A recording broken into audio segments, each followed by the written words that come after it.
It is what it is, okay? What's up guys, welcome back to my channel. So today we are going to be doing another tier list video, and I'm going to be ranking all of the superhero TV shows that I myself have seen. There are obviously a bunch more superhero TV shows, but I obviously only wanted to include the ones that I'm familiar with so that I can properly rank them. Now, in my last video where I did Kiss, Marry, Kill Marvel Edition, go watch that if you haven't seen it. I'm so mad at myself because I have so many Marvel t-shirts and I didn't wear a single one of them, like an idiot. So today I decided to wear my Wandavision shirt. It says "To grow old in V," which if you've seen the show, you know what this is in reference to. So I decided to wear one at least for this video. But anyway, yeah, that's what we're going to be doing today. I have about 12 shows that we're going to be ranking, so let's just get right into it. Okay, so here we have our tier list. I made this one myself.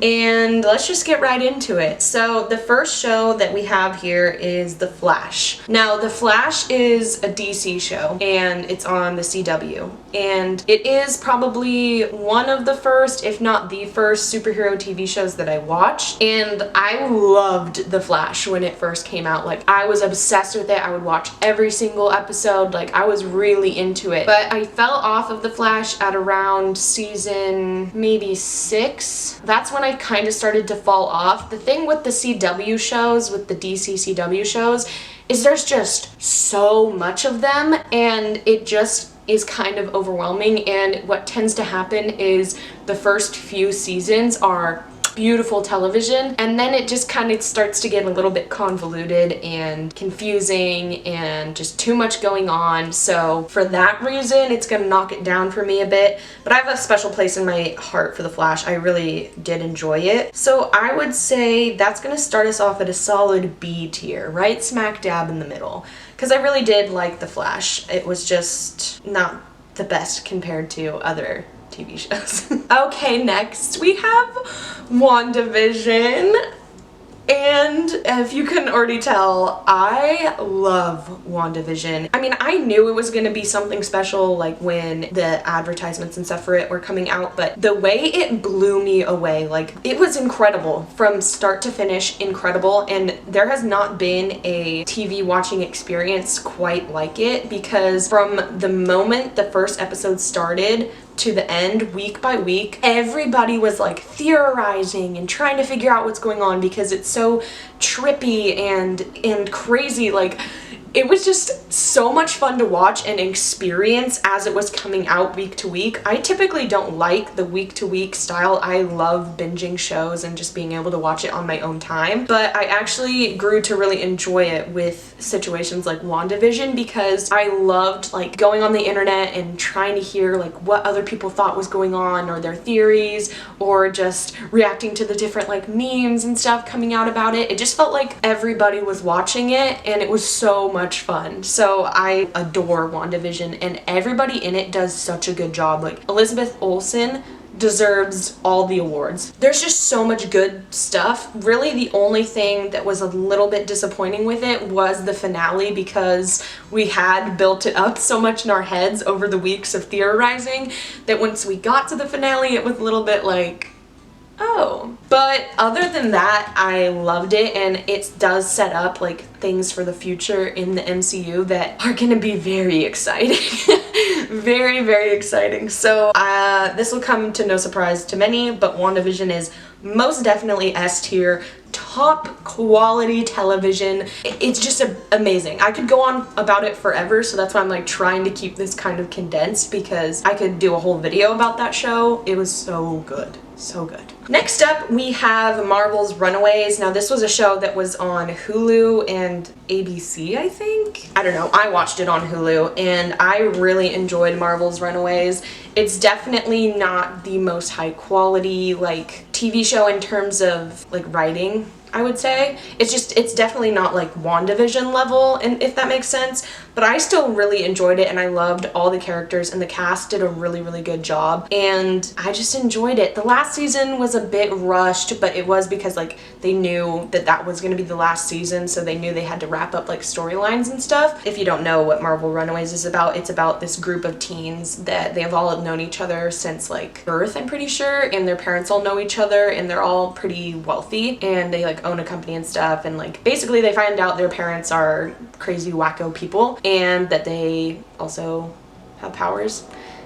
It's confusing. You have to watch it. But anyway, there's a dinosaur and the dinosaur's like CG is like pretty decent for just being like a Hulu show. So I was big into the Gert and Chase dynamic, loved that. And it has some great LGBTQ representation in it as well, a beautiful couple. It's hard because I would say it's like on par with The Flash, but I actually finished Runaways and I didn't finish The Flash. But is that because Runaways just had less seasons? So yeah, I'm just gonna put it with The Flash in B tier, I think. That's probably where it would land. Next up we have Arrow. Arrow was what I watched after I got into The Flash. So I think it's maybe season 2 or season 3 of The Flash where they start to do like a crossover with Arrow. He goes over to their show, they come over to his show, sort of situation.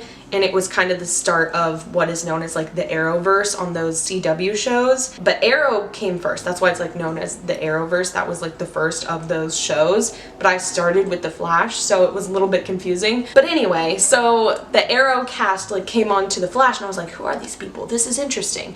Ooh. So then I went to watch Arrow and I loved Arrow. The first 3 seasons of Arrow are immaculate, beautiful. I was so invested, like binging it. I was so invested. I loved Oliver and Felicity so much. That was like one of my biggest ships for so long. I was obsessed with them. But unfortunately, it suffers the same things of The Flash where towards the end, it just gets kind of convoluted and confusing and I ended up falling off towards the end. I did keep up with it just because I wanted to know like what was going on. Like I would keep up on social media, but I didn't watch it. The cast, again, the cast is really good on this one. It's a good show. It's a good show.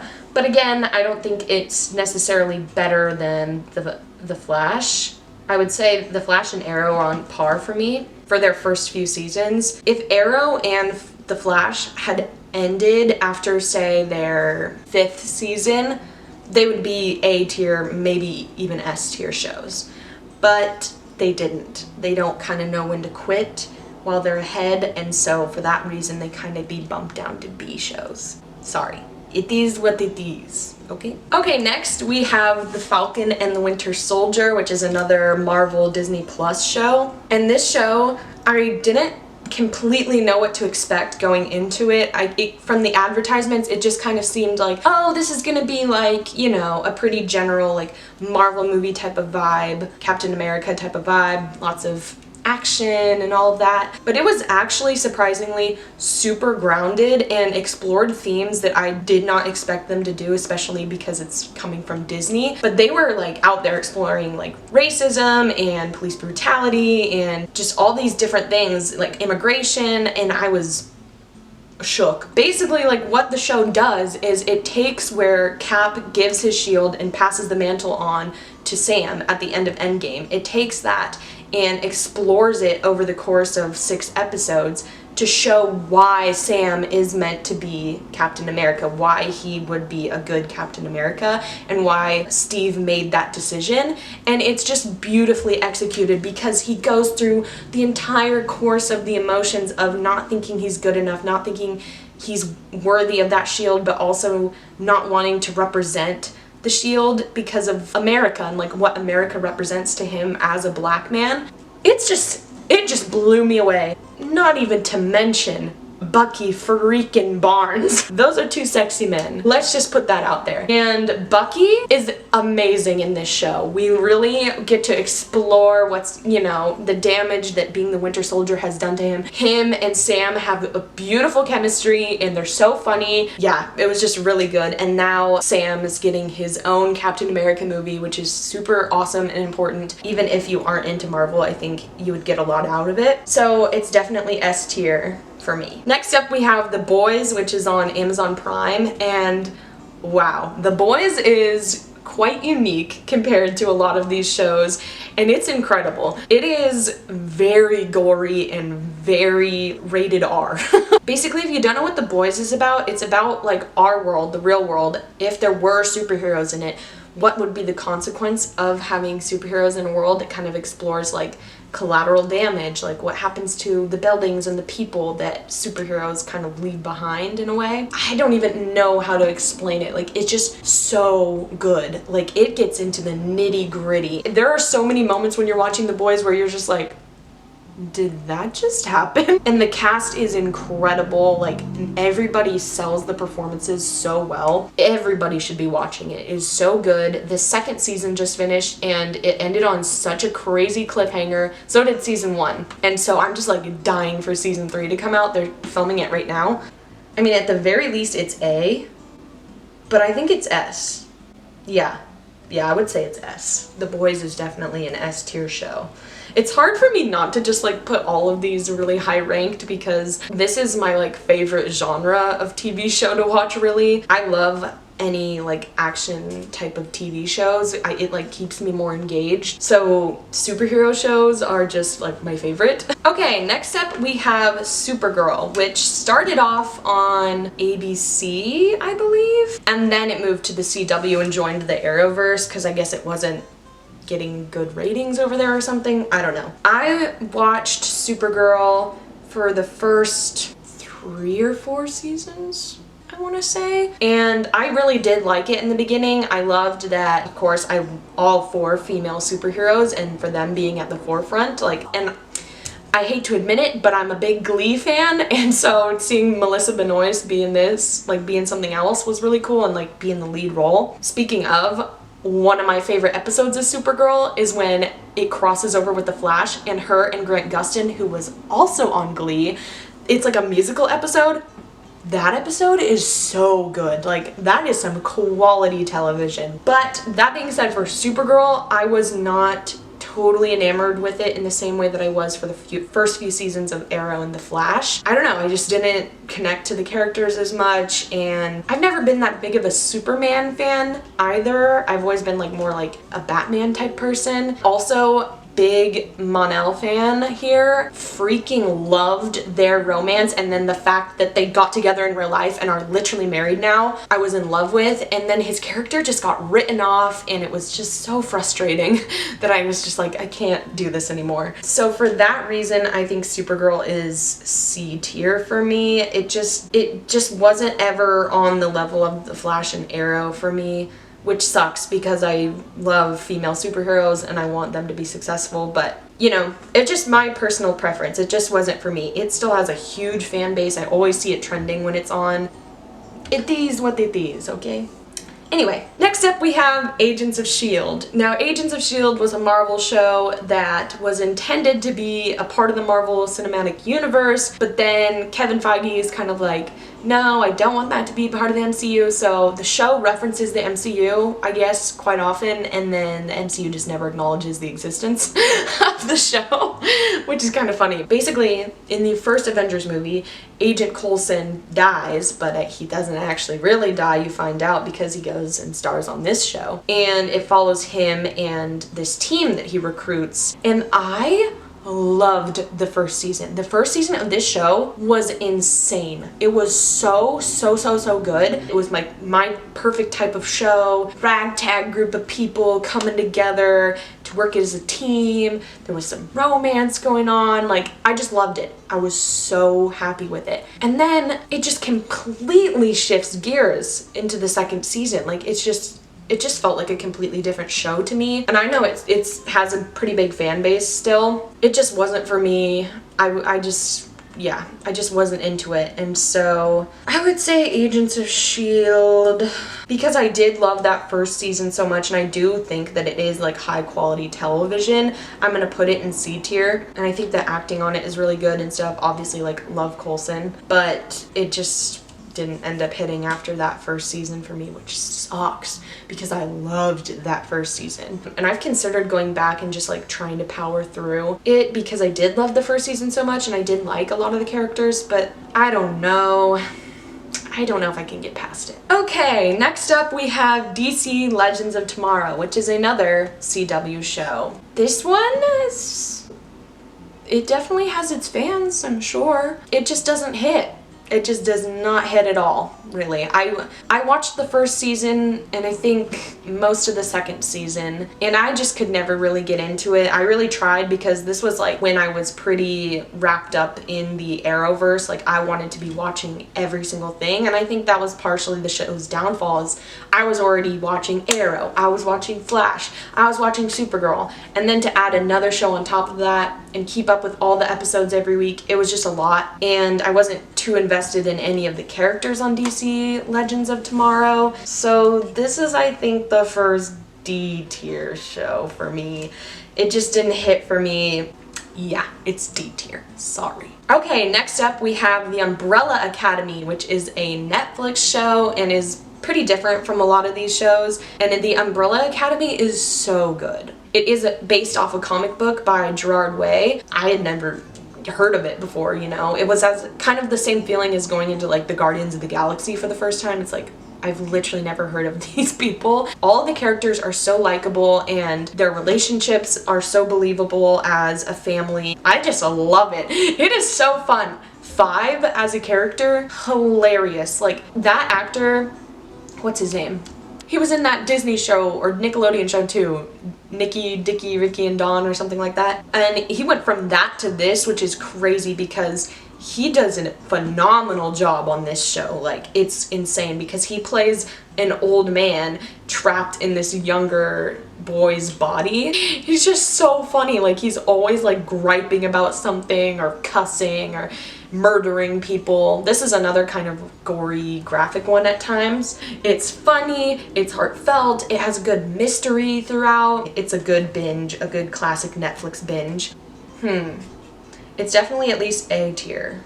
I think as of right now, I'm gonna put it in A tier. There are things about it that I don't totally love. Sometimes the pacing feels a little bit off. I really hate the Luther and Allison weird incesty dynamic sort of situation, but for the most part I really do like it. I think we'll be able to see how it's going to take shape more in the third season, you know, where they can go from here, because it's like at some point, how many apocalypses can this family cause before it gets too old, you know? Okay, next up we have Cloak and Dagger, which is another one of the Marvel like Hulu shows, and unfortunately this show got canceled after its second season, and I was so sad because it was so good. And I had like just gotten into it too once it got announced that it was canceled. I've always liked Olivia Holt ever since like when she was on Kickin' It, a classic Disney XD show. And then she plays opposite of this guy Tyrone, who was so good. I don't know how to explain it. Like they get connected somehow through some sort of energy or something happens, and she like has the power of the dagger, and she's kind of like the light, and then he is kind of the dark, and his power is like this cloak thing. It's like an interesting juxtaposition because her life is the one that's kind of the darker themes and his is the lighter themes. Anyway, long story short, they have this great progression of like enemies to friends to going to be lovers, and then the show got canceled, so that's upsetting. But what I did see of it, I actually really enjoyed, and I thought it was really well done, and it was a bit slow at times, but as a binge, it's not too bad. So I would say that this is B tier. Yeah. And last but not least, we have Loki, which just finished on Disney+. I mean, I knew this show was gonna be good, but Wow. It was so good. It was so good, in fact, that it is getting a second season, and I'm so excited. It was crazy. Like, there was just craziness happening every single week on this show. Loki, his character development was beautiful, and don't even get me started on Owen Wilson as Mobius. I love that man, and I love his mustache so much, and him and Tom Hiddleston as Loki have just the best chemistry. The first episode is pretty much just them sitting in a room talking, and I was enthralled. Like, I was like, the plot just like snowballs and just gets crazier and crazier and crazier until the last episode, which freaking sets up, I mean, okay, spoiler alert, if you have not seen all of Loki, do not listen to what I'm about to say, but it literally sets up the multiverse in the MCU, which we thought was going to happen in WandaVision, but alas, happened in Loki, and I was just sitting there like,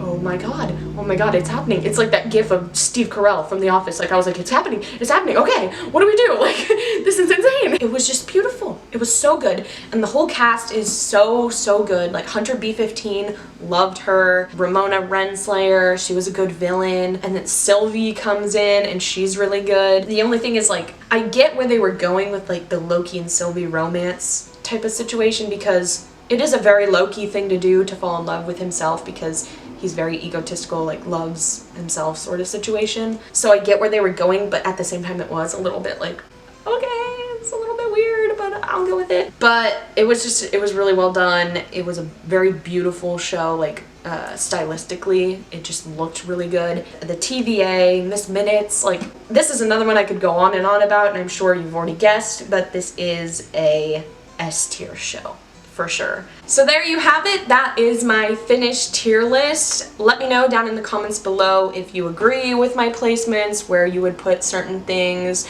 or what superhero shows have you watched that I have not watched and that I should check out. Because, as you can tell, I really like superhero shows. But anyway, that is my final ranking of the superhero TV shows that I have watched. I have a new video come out every Monday. Subscribe if you haven't. Like this video. Hags, bye!